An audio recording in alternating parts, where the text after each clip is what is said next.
Gea sangat malu karena aktivitas mengintip serta mengupingnya kepergok oleh Ezra dan Keina. Aku tadi ingin menghampirimu di meja makan, Tuan. Tapi aku tidak sengaja melihat dia, jadi aku penasaran apa yang dilakukan olehnya. Jelas Radit. Gea melotot tak percaya kala Radit menumpahkan segala kesalahan ini padanya.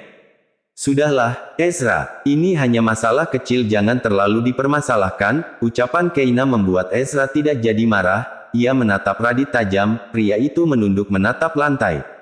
Sementara Gea menghela napas lega kala Keina berhasil merayu Ezra agar tidak memarahinya. Tapi, ia tetap dendam kepada Radit. Kau jangan terlalu banyak gerak ya, sayang.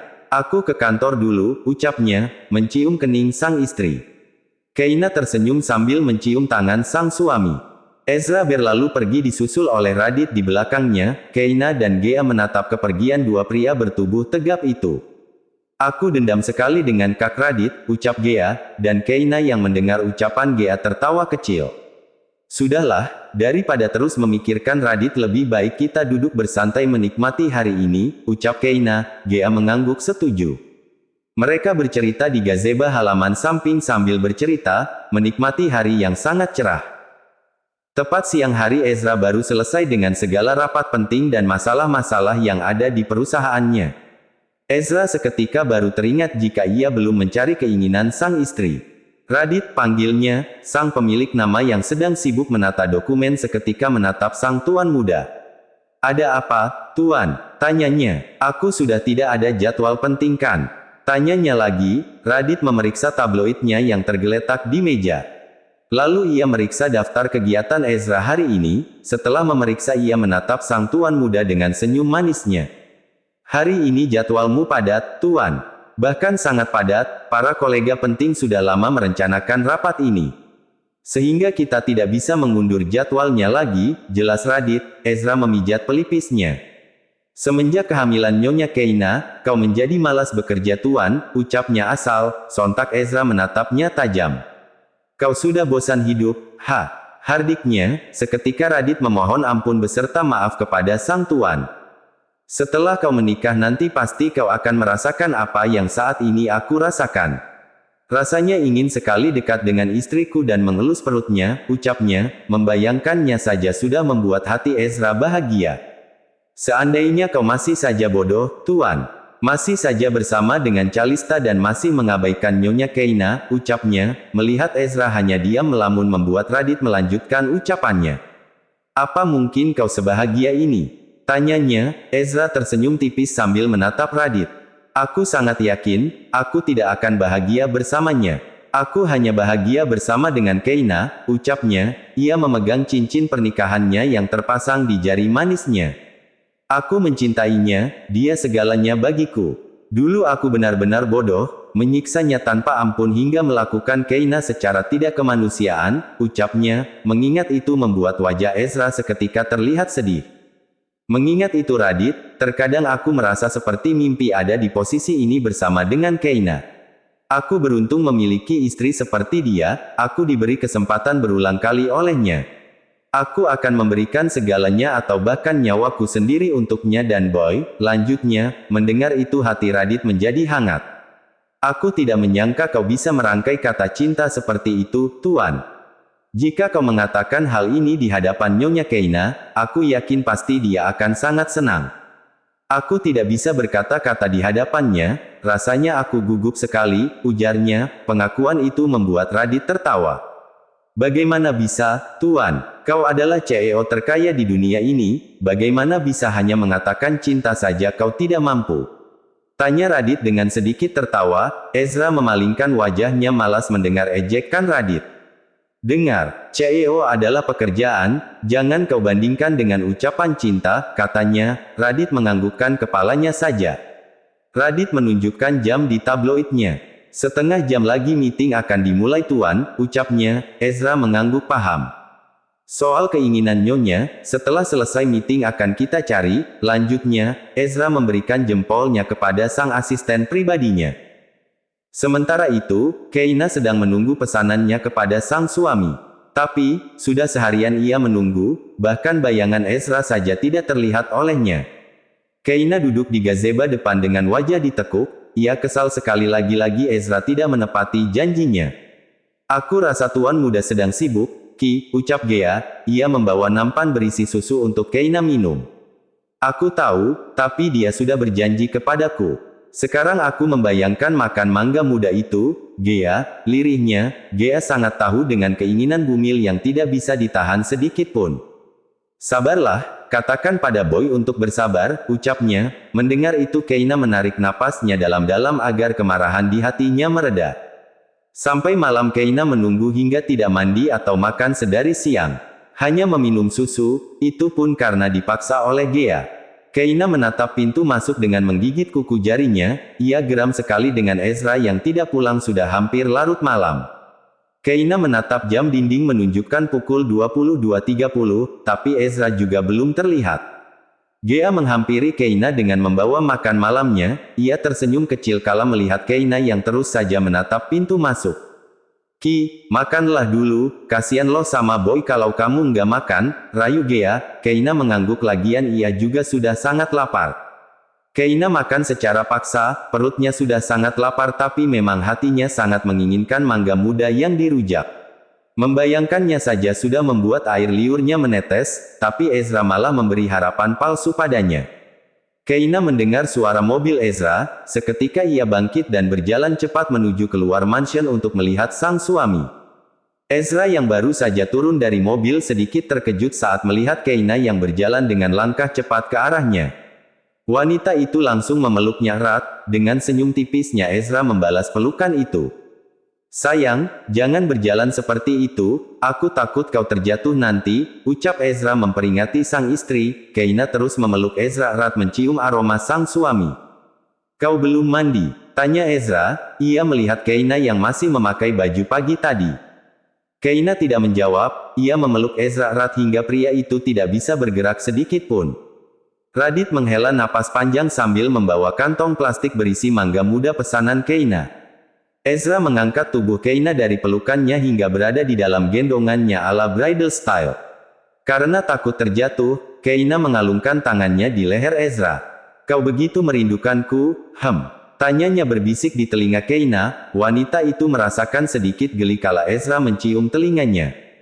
Keina heran kemana kemarahannya pergi, padahal ia sudah berencana akan marah besar kepada Ezra yang sudah memberikan harapan palsu padanya. Ezra membawa Keina menuju ruang tengah dengan Radit yang mengikuti di belakangnya. Keina duduk di sofa, ia meraih tangan Ezra untuk duduk di sebelahnya. Kenapa kau lama sekali pulangnya? Aku menunggumu sedari tadi, tanyanya dengan wajah sedih. Ezra mengelus pipi Keina yang semakin membulat saja semenjak kehamilannya. Pekerjaan kantor menahanku, sayang, sebenarnya aku sudah pulang saat petang tadi, tapi ada kendala di perjalanan, jelasnya. Keina menatap Ezra intens kala pria itu mengatakan ada kendala di perjalanannya menuju mansion. Mangga muda ini yang membuat kami terlambat pulang, nyonya muda, timpal Radit. Seketika Keina menatap ke arahnya. Aku menunggu mangga muda itu dari siang, aku ingin sekali, ucap Keina. Radit memberikan kantong plastik itu kepada Keina. Aku akan menceritakan semua kepadamu nyonya, agar kau tahu pengorbanan Tuan untuk mendapatkannya, ujar Radit. Aku sudah katakan padamu, untuk melupakan saja kejadian tadi bukan? Tanya Ezra dengan wajah penuh ancaman, tapi seketika hilang kala Keina melotot ke arahnya. Gea datang dengan membawa teh untuk Ezra dan Radit, lagian ia juga ingin mendengar hal apa yang akan dikatakan pria itu.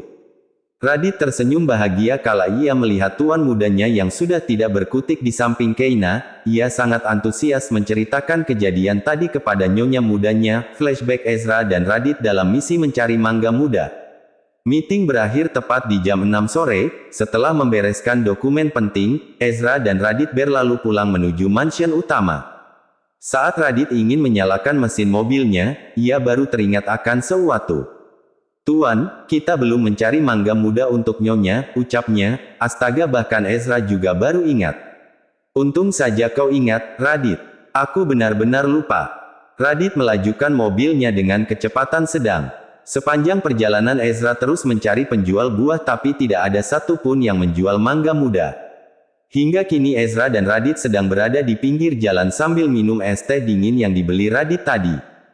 Tuan, aku sudah memerintahkan para pengawal kita untuk mencari mangga muda di seluruh swalayan, tapi mereka juga tidak menemukan mangga muda itu, ucapnya. Ezra menghela napas panjang sambil melihat jam mahal di tangannya yang menunjukkan pukul 20 malam.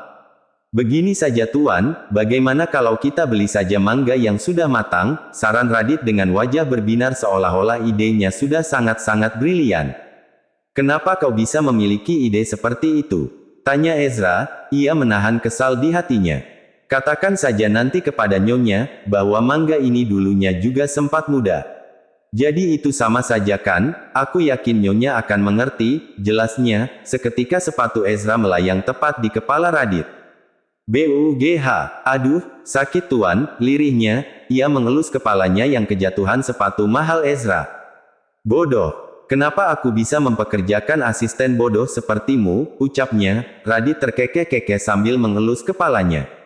Kembalikan sepatuku, perintahnya. Radit melempar balik, untung saja Ezra menangkapnya jika tidak sudah mengenai wajah tampannya.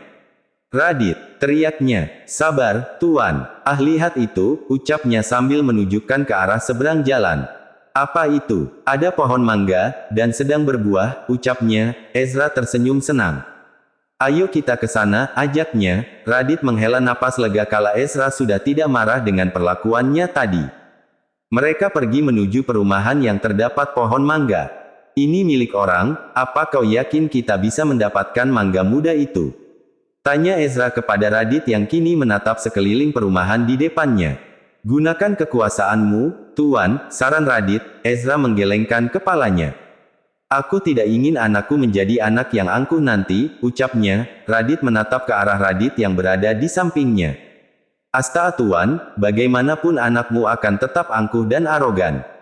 Pabriknya aja seperti itu, anak itu tidak jauh sikapnya dari ayahnya sendiri, ucap Radit asal. Seketika ia menutup mulutnya karena tersadar sudah mengatakan hal yang mungkin membahayakannya. Jika bukan karena mangga muda itu, kau sudah aku habisin sekarang juga. Ancamnya dengan suara yang sangat menakutkan di telinga Radit.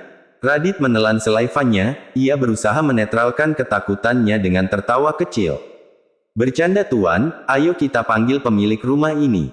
Radit dan Ezra turun dari mobil, sebelum mereka memanggil pemilik rumah itu sudah keluar dari rumahnya. Ezra tersenyum canggung begitu pula Radit. Maaf Anda siapa ya? Tanya seorang pria tua, sepertinya ia tinggal seorang diri. Saya Ezra, saya ingin membeli mangga muda, Bapak, jawabnya. Pemilik mangga muda itu menatap Ezra dari atas sampai bawah. Kau seperti orang kaya, ucapnya. Ezra tersenyum tipis. Maaf ya, aku tidak menjual mangga di saat muda seperti itu. Aku akan menjualnya saat sudah matang saja, tolaknya. Ezra menatap Radit yang juga menatapnya. Begini Pak, kami akan membayar seluruh buah yang akan kami petik itu. Katakan saja berapa harganya, kami tidak akan keberatan, jelas Radit. Pemilik mangga muda itu menatap intens Ezra yang juga menatapnya. Istrimu sedang mengidam, tanyanya. Ezra mengangguk mantap. Iya Pak, istriku sangat suka dengan mangga muda. Mohon izinkan saya untuk membeli mangga itu, rayunya. Pemilik mangga muda itu akhirnya setuju. Tapi petik sendiri ya, saya tidak bisa memetiknya jika malam begini. Baik Pak, terima kasih, ucap Ezra. Pemilik mangga muda itu tersenyum, ia duduk di bangku sederhana miliknya. Tuan, emangnya kau bisa memanjat? Tanya Radit. Selama bekerja dengan sang tuan muda, Radit tidak pernah melihat sang tuan memanjat pohon. Ezra menggelengkan kepalanya cepat, senyumnya membuat perasaan Radit menjadi tak enak. Siapa yang mau memanjat pohon itu? Aku, kenapa harus aku saat aku memiliki kau, ucap Ezra. Astaga, dugaan Radit benar. Kenapa aku, Tuan? Kan yang ngidam istrimu, memang kau mau anakmu nanti mirip denganku? Tanya Radit mencoba menakut-nakuti sang tuan. Kau kira aku anak TK yang takut dengan kebohonganmu itu? Radit menghela napas panjang, ia gagal menipu Ezra. Kini Radit sedang ancang-ancang untuk memanjat, ia menatap malas Ezra yang menunggu dirinya sambil tangan yang berkacak di pinggang. Ayo semangat, aku selalu mendukungmu, ujarnya menyemangati Radit. Radit memanjat dengan usaha kerasnya, tapi lagi-lagi ia gagal bahkan hingga terjatuh hingga tubuhnya terasa remuk redam. Tuan, aku tidak bisa, ucapnya. Ia tergeletak pasrah di rerumputan itu dengan napas ngos-ngosan. Ezra berdecak sebal. Percuma, kau tidak berguna, ucapnya. Ia mencoba memanjat seperti yang dilakukan Radit tadi. Tapi Ezra juga bahkan terjatuh di atas tubuh Radit. Au, Tuan, rintih Radit, tubuhnya terasa semakin remuk kala menopang tubuh Ezra yang lebih besar darinya. Pohon ini terlalu tinggi, Radit. Kita beli saja pohon itu lalu kita potong saja dia, ucap Ezra. Radit mengangguk setuju. Pemilik pohon itu tertawa kencang kala melihat Ezra dan Radit yang tergeletak di rerumputan. Siapa yang menyuruh kalian untuk memanjat? Tanyanya. Ezra dan Radit saling menatap satu sama lain lalu mereka menatap pemilik mangga muda itu dengan wajah mereka yang sudah letih. Kalau pohon yang ini kalian nggak bisa memanjatnya, pohon yang itu baru, ucapnya sambil menunjukkan ke arah tepat di belakang pohon mangga besar itu. Radit dan Ezra ternganga saat melihat pohon mangga yang masih kecil sudah berbuah, bahkan tidak perlu Gala untuk mengambilnya. Seketika Ezra menatap ke arah pemilik mangga muda itu dengan tatapan tajam, Radit menertawai kebodohannya. Bagaimana bisa kita tidak melihat pohon itu, Tuan? Tanya Radit. Astaga, bahkan Ezra penasaran akan itu. Ia sudah susah payah memanjat tadi, membuat kedudukannya sebagai CEO tercoreng abis gara-gara mangga muda.